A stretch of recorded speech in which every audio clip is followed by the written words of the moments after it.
Bible చరిత్రలో కావచ్చు, ప్రస్తుతం ఉన్న ఈ యొక్క నిజ జీవితంలో కావచ్చు, యోబు వెళ్ళిన పరీక్ష జీవితం ఎవ్వరు కూడా వెళ్ళలేదండి.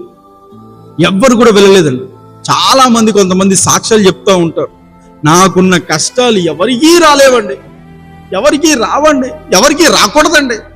ఏం కష్టాలు? అసలు అవి కష్టాలేగా. మీకేం తెలిసి నా కష్టాల గురించి అని నువ్వు అంటున్నావా? అయితే యోబు కష్టాలు ఏంటో చెప్తాను, చదువుదాం ఒకసారి. యోబు గ్రంథం 1వ అధ్యాయం 13వ వచనం.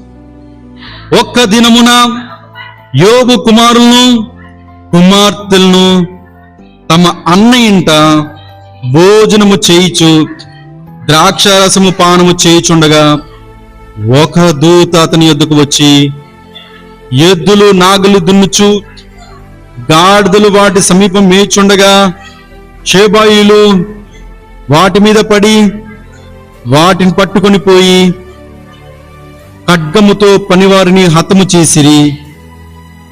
జరిగినది మీకు తెలియచేయటకు నేనొక్కనే తప్పించుకొని వచ్చాను. ఇప్పుడు ఎవరు పోయారండి?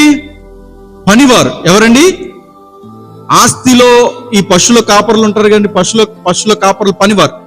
వారు యోబు నుండి దూరం అయిపోయారు, అనగా మరణించారు. తర్వాత యోబు ఏం పోగొట్టుకున్నాడు? మళ్ళా తర్వాత వచనం చదువుదాం. ఇంకా అతను మాట్లాడుచుండగా మరొకడు వచ్చాడు. వచ్చి దేవుని అగ్ని ఆకాశములు పడి గొర్రెలను పనివారిని రగులు పెట్టి కాల్చివేసాను. దాని నీకు తెలియచేయటకు నేనొక్కనే తప్పించుకొని వచ్చినా. ఇప్పుడు యోబు ఏం పోగొట్టుకున్నాడు తెలుసండి? పశు సంపద, గొర్రెలు. మొదట పనివారు పోయారు, రెండవది గొర్రెలు పోయాయి. తర్వాత ఏం పోయినా చూద్దాం. అతడు ఇంకనూ మాట్లాడుచుండగా మరి ఒక్కడు వచ్చి, కల్దీలు 3 సముద్రాలుగా వచ్చి ఒంటెల మీద పడి వాటిని కొనిపోయి ఖడ్గము చేత పనివారిని చంపిరి. నీకు దాని తెలియజేయటకు నేనొక్కనే తప్పించుకొని వచ్చి ఉన్నాను. ఇప్పుడు ఒంటెల పనివారు పోయారు. తర్వాత చదువుదాం.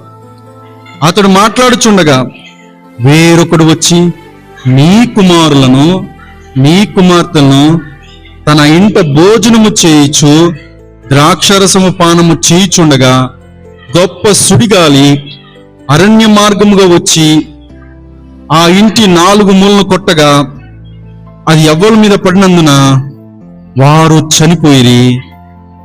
దాన్ని మీకు తెలియచేయటకు నేనొక్కనే తప్పించుకొని వచ్చి ఉన్నాను.